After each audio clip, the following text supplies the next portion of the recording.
Have you ever felt like you're shouting, but no one's listening? That's exactly the tension God expresses in Psalm 81. He's calling, warning, and inviting, yet so often his people drift past his voice.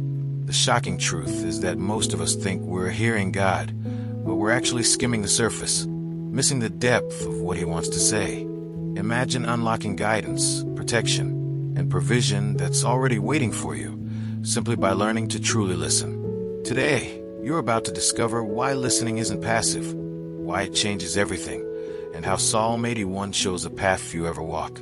Then, let's read the chapter together. Sing for joy to God our strength. Shout aloud to the God of Jacob. Begin the music, strike the timbrel, play the melodious harp and lyre.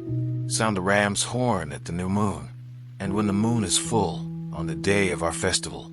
This is a decree for Israel, an ordinance of the God of Jacob. When God went out against Egypt, he established it as a statute for Joseph. I heard an unknown voice say, I removed the burden from their shoulders. Their hands were set free from the basket. In your distress you called, and I rescued you. I answered you out of a thundercloud. I tested you at the waters of Meribah. Hear me, my people, and I will warn you. If you would only listen to me, Israel, you shall have no foreign god among you. You shall not worship any god other than me. I am the Lord your God, who brought you up out of Egypt. Open wide your mouth, and I will fill it. But my people would not listen to me. Israel would not submit to me. So I gave them over to their stubborn hearts, to follow their own devices. If my people would only listen to me, if Israel would only follow my ways, how quickly I would subdue their enemies, and turn my hand against their foes. Those who hate the Lord would cringe before him, and their punishment would last forever. But you would be fed with the finest of wheat. With honey from a rock I would satisfy you. Let's say a quick prayer to thank the Lord for his mercy. Lord, thank you for speaking to my heart through Psalm 81 today. Thank you for reminding me that you're not just calling me to hear, but to really listen and obey. I'm grateful for the wisdom you've given me, for the encouragement to pause, reflect, and seek your guidance in my everyday life.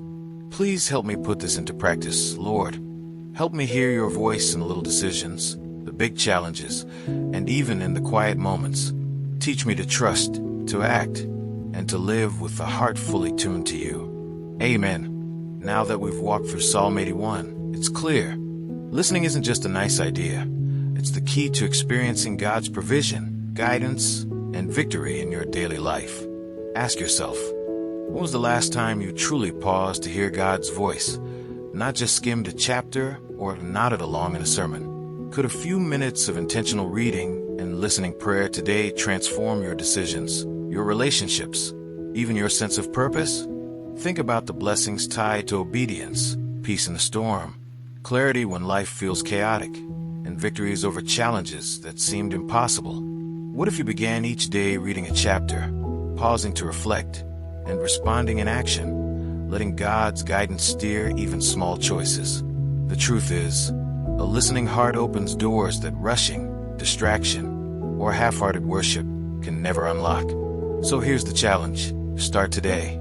Pick a chapter, read it slowly, journal the impressions, and act on the nudges God gives. Share your discoveries in the comments. What did God reveal to you? And don't stop here. Subscribe to the channel, turn on notifications, and join this journey of truly hearing and obeying God, because the transformation that comes from listening isn't just for a moment, it's for a lifetime. And as always, don't forget to check the last video and learn more about the scriptures.